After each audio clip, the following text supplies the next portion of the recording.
C'est bon. Ok. Nous commençons notre thème, nous continuons, voilà, nous poursuivons notre thème avec l'enseignement intitulé le baptême de feu.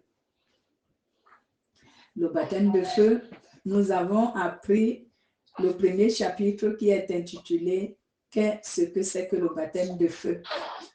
Est-ce que quelqu'un peut nous rappeler ce que nous avons vu? Qui peut nous rappeler ce que nous avons vu sur le baptême de feu? Si quelqu'un a bien écouté l'enseignement, qu'est-ce que vous avez retenu sur le baptême de feu? Qu'est-ce que c'est que le baptême de feu? C'est quoi le baptême de feu? Qu'est-ce que le Saint-Esprit nous a enseigné?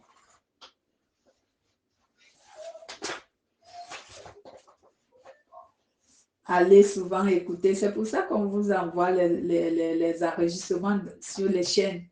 Apprenez à connaître ce que nous apprenons.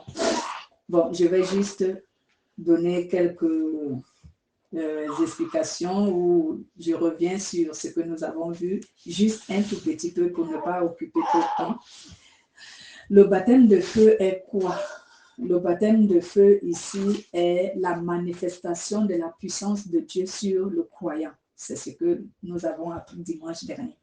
Le baptême de feu est la manifestation de la puissance de Dieu sur le croyant. Donc, nous avons appris que Dieu manifeste sa puissance de différentes manières. Mais l'une des manières dont Dieu manifeste sa puissance, c'est lorsque il fait manifester le feu, lorsque il fait réagir sa puissance par le feu. Il arrive souvent que ce feu manifeste de telle sorte qu'il purifie les cœurs, par exemple. Lorsque le cœur d'une personne est purifié par la parole de Dieu, on appelle ça que cette personne est purifiée par le feu. Parce que le feu est la parole de Dieu. Lorsque nous voyons dans Hébreux chapitre 12 au verset 29, la Bible déclare que notre Dieu aussi est un feu dévorant. Cela veut dire que Dieu manifeste sa puissance par le feu et son feu peut être la parole de Dieu qui purifie les cœurs. Son feu peut aussi être un feu qui est flammable, tel que le feu qu'on voit de manière palpable. Nous avons vu des exemples lorsque Dieu a fait consumer une partie des enfants d'Israël qui étaient rebelles. Il les a fait consumer par le feu. Nous avons vu tout cela. On a vu également comment Dieu peut manifester sa puissance par le feu lorsqu'il guérit par exemple les malades, ainsi de suite. On a vu cela, donc c'est comme ça que le feu de Dieu peut manifester. Et aujourd'hui, c'est ce que nous allons apprendre. C'est pourquoi je ne vais pas entrer en profondeur sur le premier chapitre, parce que vous l'avez appris. Aujourd'hui, nous allons connaître comment le baptême de feu manifeste, comment ça se passe. Comment cela se procède-t-il pour que l'homme puisse être baptisé de feu? Amen. Donc, c'est donc là notre deuxième chapitre. Comment se passe le baptême de feu? En d'autres termes, comment se manifeste le baptême de feu? L'homme n'est baptisé du feu lorsque le Saint-Esprit le remplit de sa puissance. Donc, un être humain est baptisé du feu lorsque le Saint-Esprit le remplit de la puissance de Dieu. Et le Saint-Esprit remplit l'être humain de la puissance de Dieu de telle sorte que l'être humain commence à accomplir ce dont il était incapable d'accomplir auparavant. Mais cela ne se fait pas cela ne se manifeste pas sur tout être humain. Cela se manifeste uniquement sur les croyants. C'est sur les croyants que le Saint-Esprit manifeste la puissance de Dieu pour les remplir du feu. Quelqu'un me dira, mais Dieu, par exemple, délivre les gens, non? Dieu, par exemple, guérit les gens. Mais comment tu peux dire que cela se manifeste seulement sur les croyants? Je veux dire, le baptême de feu ne se manifeste pas sur tout être humain. Le baptême de feu se manifeste seulement sur le croyant. Cela veut dire quoi? Vous allez le comprendre en progressant. Donc, je reviens dans notre introduction de ce chapitre. Donc, l'homme est baptisé de feu lorsque le Saint-Esprit le remplit de la puissance de Dieu. Et cela ne se produit que sur les croyants, sur ceux qui croient en Jésus-Christ. Et pourquoi cela ne se produit que sur ceux qui croient en Jésus-Christ? C'est pour que ceux qui croient en Jésus-Christ, sur qui le Saint-Esprit remplit la puissance de Dieu, c'est pour que ces personnes soient à même d'accomplir l'œuvre dont le Saint-Esprit les a confiés. Donc, c'est pour que ces personnes-là puissent accomplir et ce que le Saint-Esprit les a confiés comme tâche. C'est pour qu'ils puissent savoir ou pouvoir accomplir, exercer l'œuvre dont le Saint-Esprit les a confiés. Donc, cela revient à ce que je disais tantôt, que le baptême du Saint-Esprit ne se manifeste pas sur tout être humain. Le baptême du Saint-Esprit ne se manifeste que sur les personnes qui croient en Jésus et dont le Saint-Esprit a choisi pour donner une tâche particulière. Donc, pour que ces personnes-là puissent manifester cette tâche, le Saint-Esprit les remplit de la puissance de Dieu afin qu'ils puissent donc exercer la fonction, les tâches que lui, le Saint-Esprit, les confie.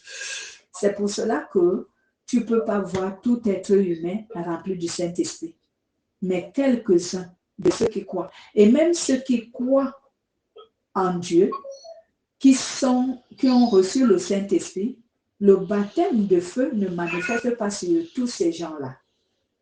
Il manifeste sur tous ceux dont le Saint-Esprit a choisi comme serviteurs pour les amener à assumer une quelconque fonction dont il désire, dont il va les confier. Alors le Saint-Esprit les remplit de la puissance de Dieu pour qu'ils mènent à bien la fonction qui les sera confiée. C'est pourquoi je vais vous inviter à lire d'abord Jean chapitre 14, verset 12. Lisez d'abord Jean chapitre 14, verset 12. Je vais sur Jean chapitre 14, verset 12. Si quelqu'un a la page, vous pouvez lire Jean chapitre 14, verset 12. Que nous dit la parole de Dieu? J'y suis, moi. Oui. En vérité, je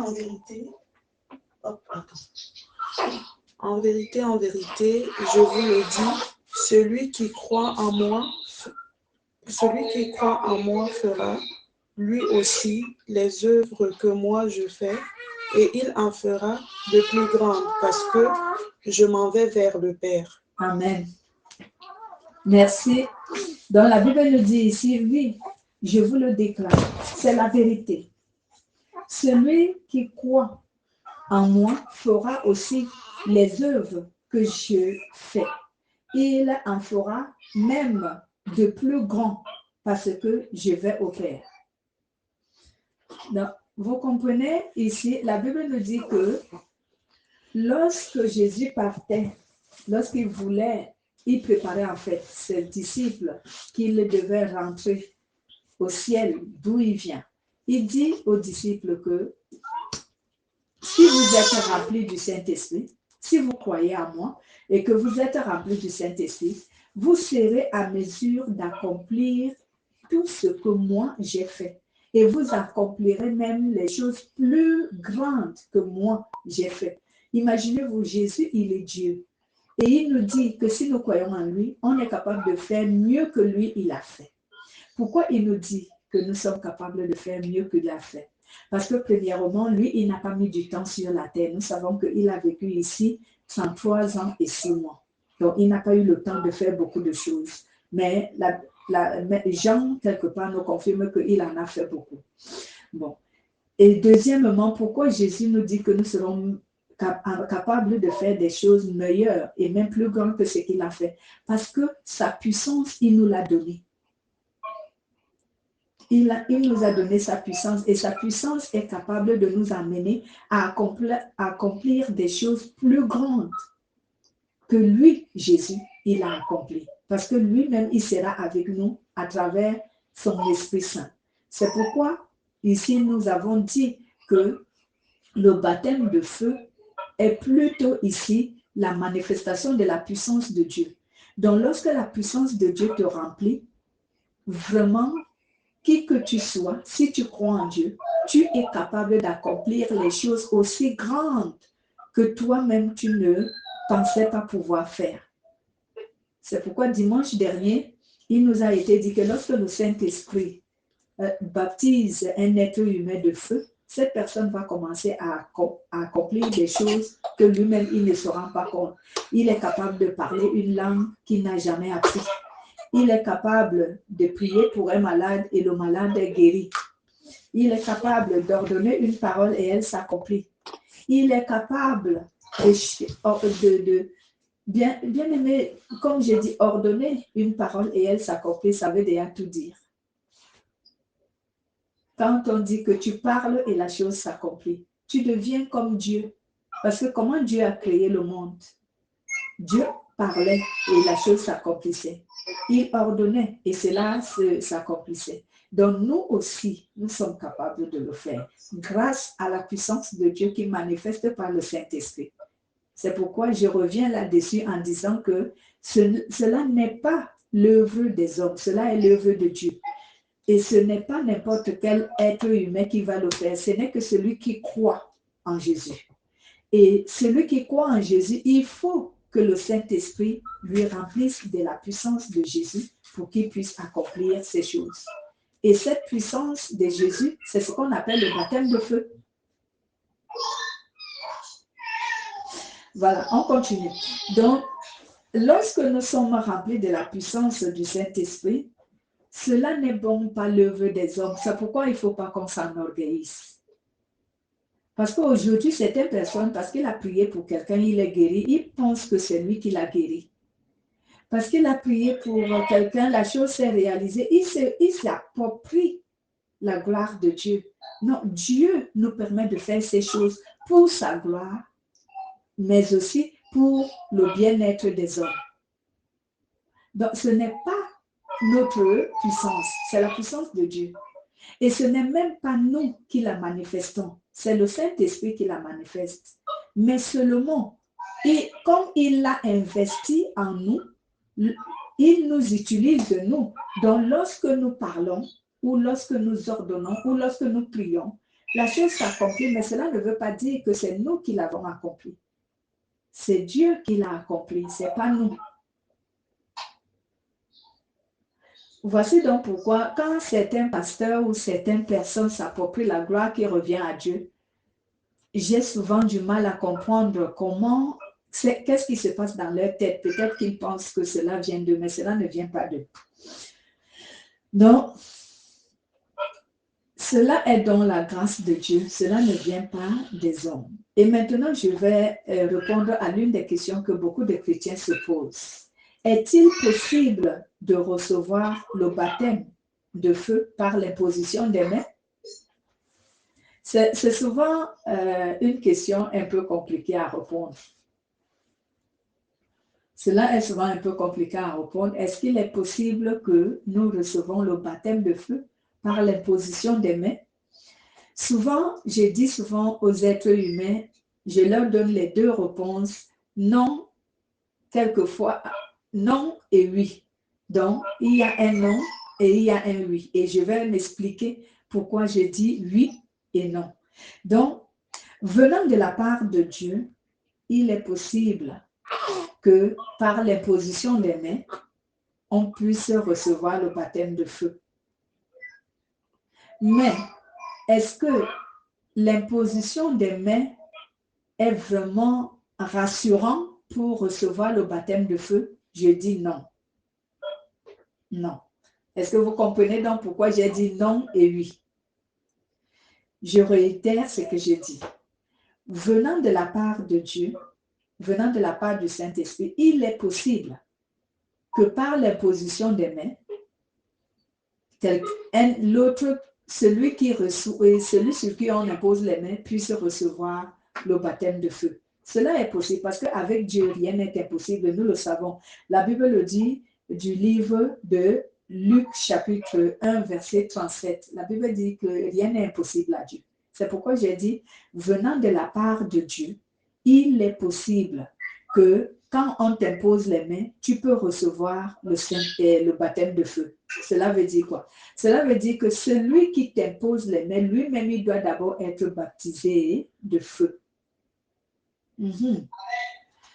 Et en d'autres termes, cela veut dire que celui qui t'impose des mains doit recevoir l'ordre du Saint-Esprit de t'imposer les mains pour te transmettre sa puissance. Il faut que cela vienne de Dieu. Si cela ne vient pas de Dieu, il n'y a pas baptême de feu. Il n'y a pas transmission de puissance. C'est pour cela qu'il faut faire très attention. Pardon, quelle est la question?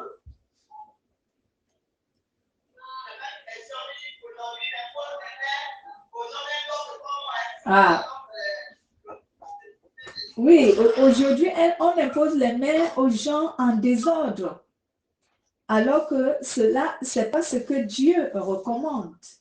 Dieu ne recommande pas aujourd'hui que les gens se lèvent et se mettent à imposer les mains en désordre. Non, aujourd'hui, il faut que tu reçoives vraiment l'intime conviction que c'est le Saint-Esprit qui t'ordonne d'imposer les mains. À ce moment, l'imposition des mains va accomplir l'œuvre pour laquelle on t'impose les mains. Mais si cela n'est pas de Dieu, ce serait plutôt soit un mensonge, soit une puissance satanique qui agit. On va lire certains versets qui vont nous le confirmer. Lisons, je vais vous donner d'abord le livre de Actes chapitre 8, verset 14 à 25. Actes chapitre 14 à 25 et Timothée chapitre 5, verset 22. On va d'abord commencer par Timothée et après on va lire Actes. Commençons par Timothée. 1 Timothée 1, c'est le livre de 1 Timothée chapitre 5 au verset 22.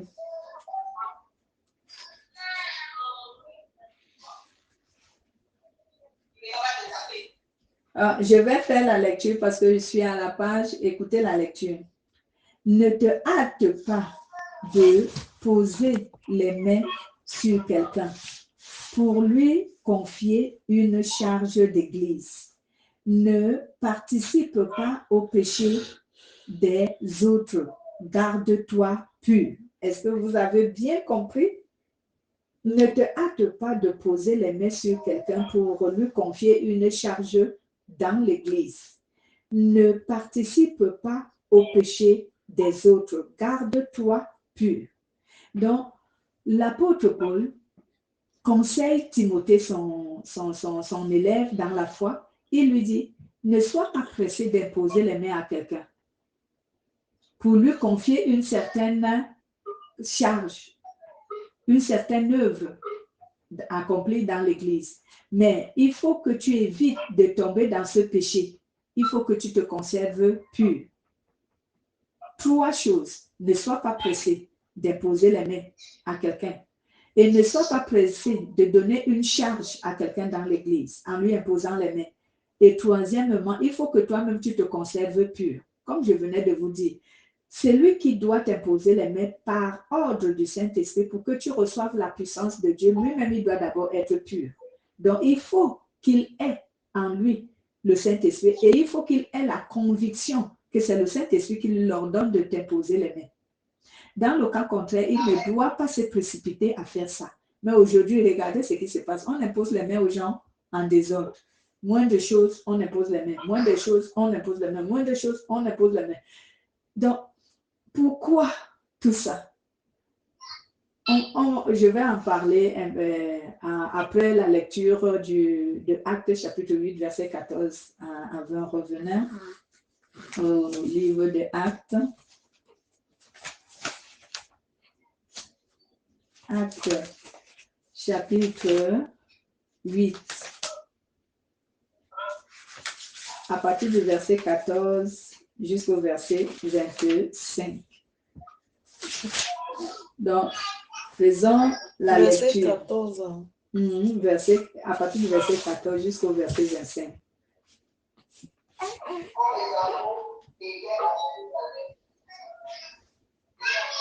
Bon, attends, comme nous, on fait de l'enregistrement ici, on va lire. Tu veux que je lise? Ok. Vas-y, fais la lecture. Quand les apôtres qui étaient à Jérusalem apprirent que les habitants de la Samarie avaient reçu la parole de Dieu, ils leur envoyèrent Pierre et Jean. Ceux-ci, descendus chez eux, prièrent pour eux afin qu'ils reçoivent l'Esprit Saint, car ils n'étaient encore descendus sur aucun d'eux. Ils avaient seulement été baptisés au nom du Seigneur Jésus-Christ. Alors Pierre et Jean leur imposèrent les mains et ils reçurent l'Esprit Saint. Lorsque Simon vit que l'Esprit Saint était donné par l'imposition des mains des apôtres, il leur apporta de l'argent et dit: Donnez-moi aussi ce pouvoir, que celui à qui j'imposerai les mains reçoive l'Esprit Saint. Mais Pierre lui dit: Que ton argent aille à la perdition avec toi, puisque tu as pensé acquérir le don de Dieu à prix d'argent. Il n'y a pour toi ni part, ni lot dans cette affaire, car ton cœur n'est pas droit devant Dieu.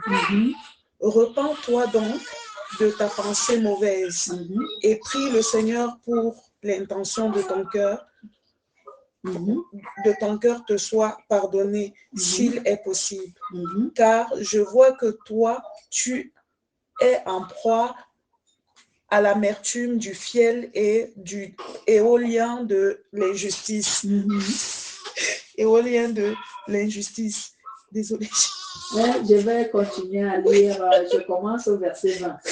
Mais Pierre lui répondit: Que ton argent détruise avec toi, puisque tu as pensé que le don de Dieu peut s'acheter avec de l'argent.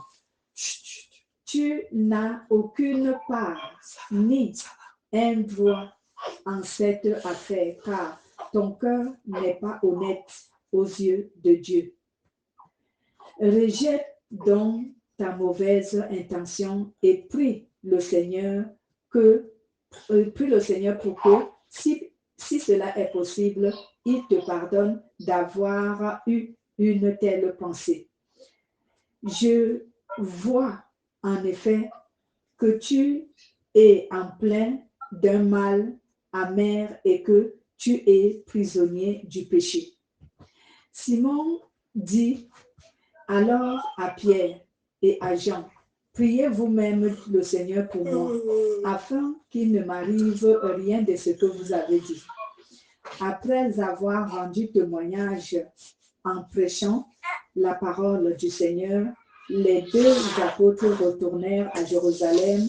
En chemin, ils annoncèrent la bonne nouvelle dans de nombreux villages de Samaritains.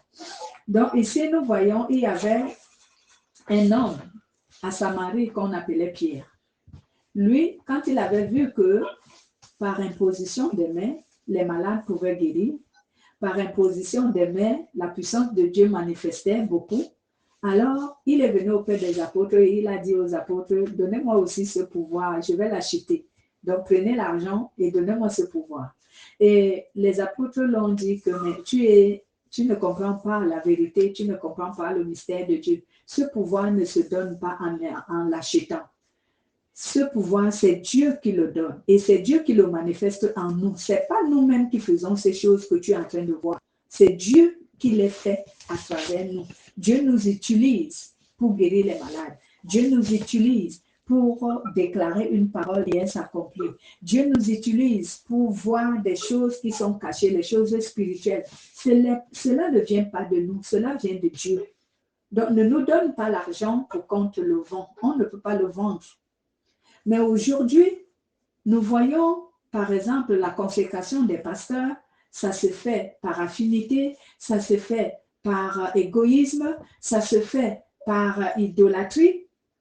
On impose les mains aux pasteurs, soi-disant, on est en train de l'établir dans une charge de l'Église. Vous avez entendu ce que Paul a dit à Timothée. Il a dit, ne te presse pas d'imposer les mains à quelqu'un pour l'établir sur une charge de l'Église.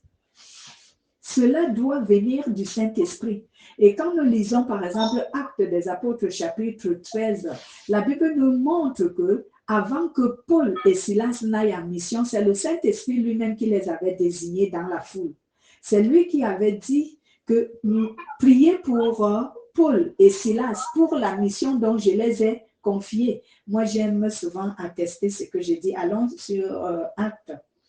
Actes, voilà. Mettons chapitre 13.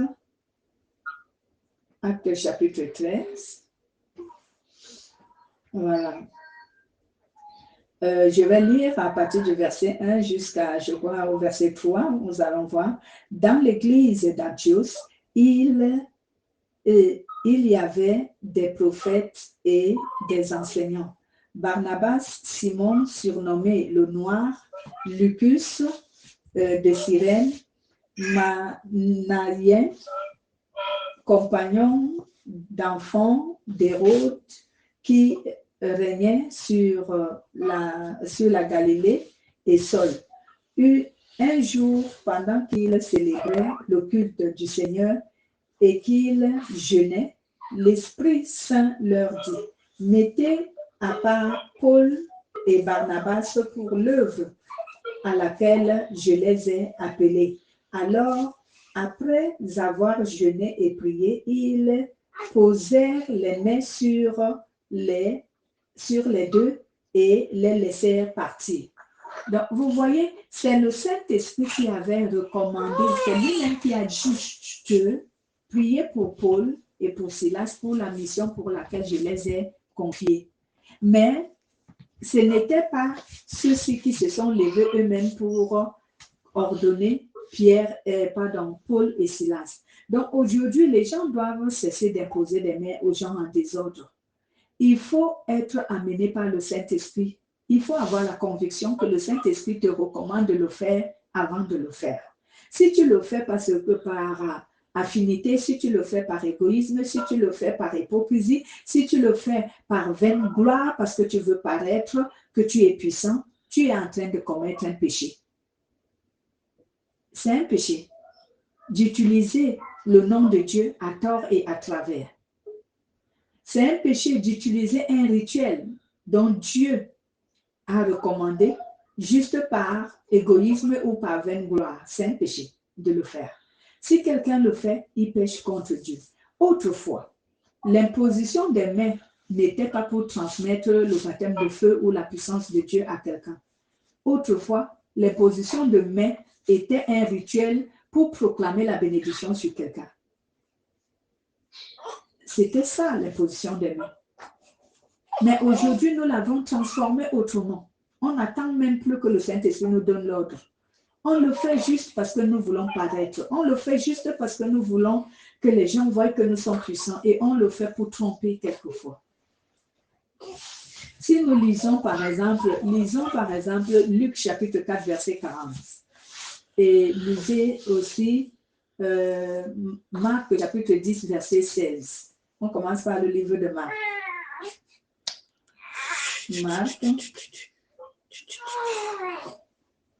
Marc chapitre 10, au verset 16, que nous dit la parole de Dieu. Ici, je cite.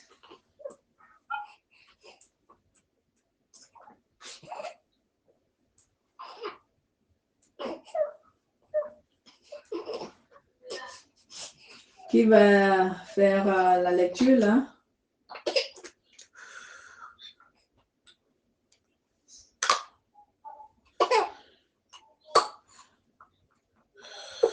Personne n'a trouvé. Faites la lecture sur Marc.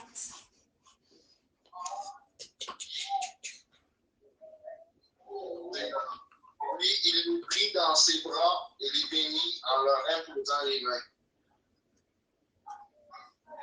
Ok, voilà. Merci.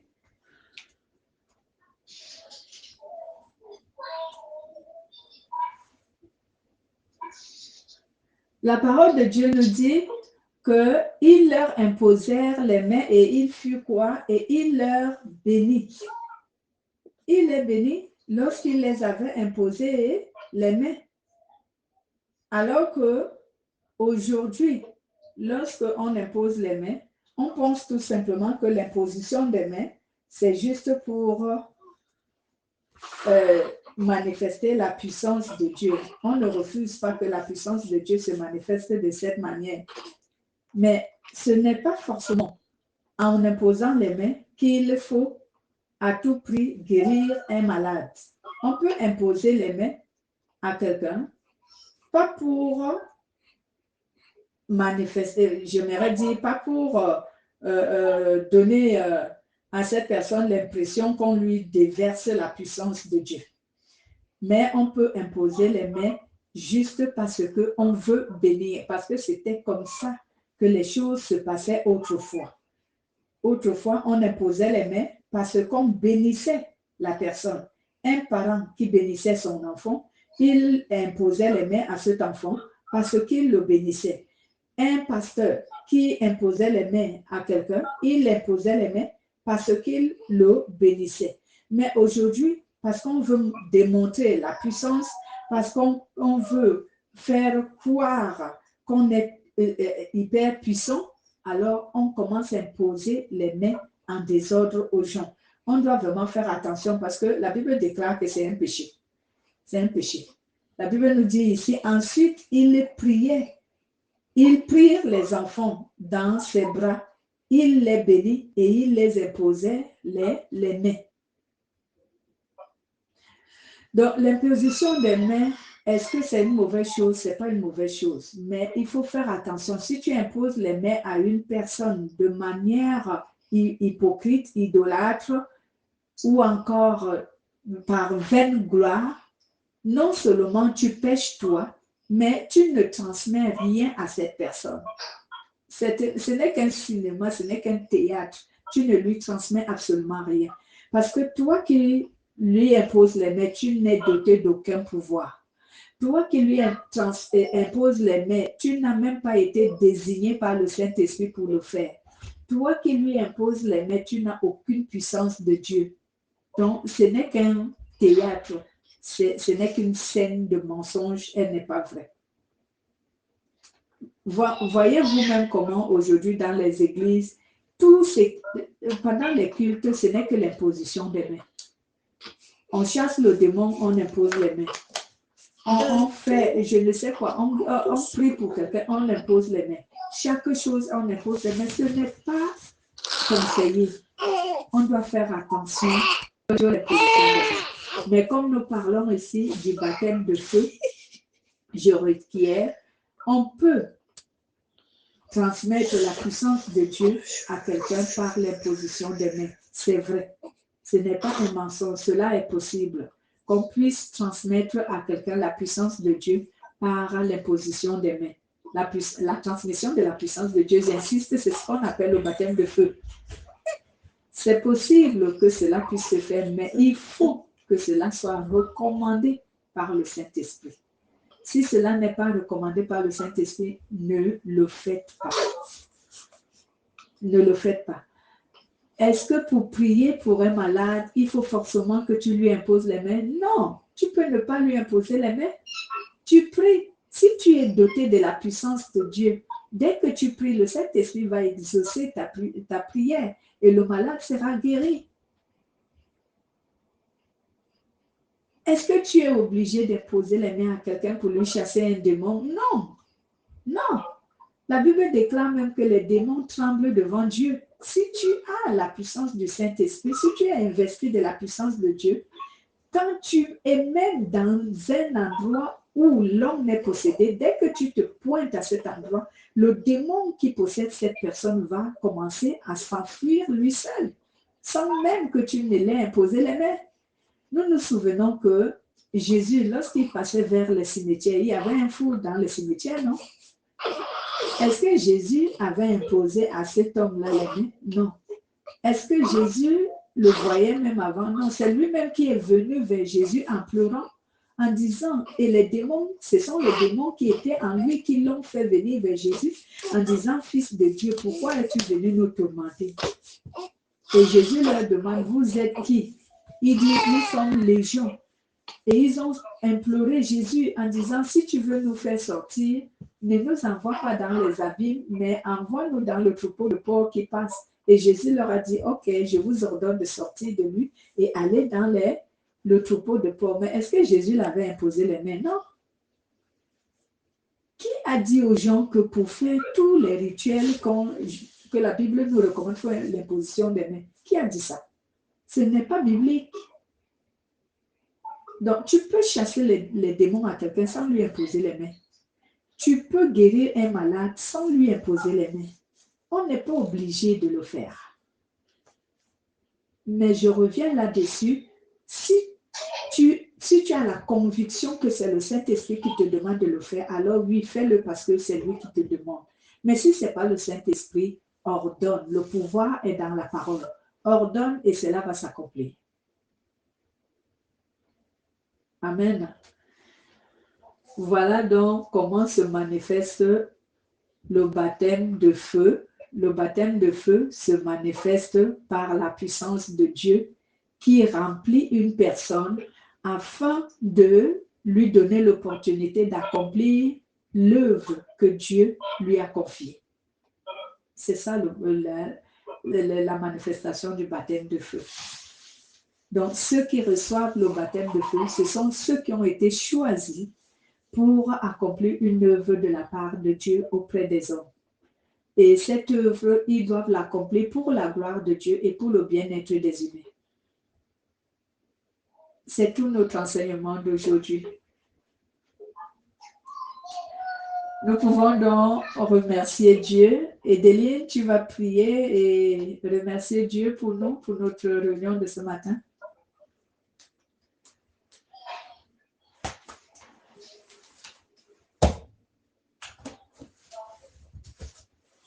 Allô, Edeline.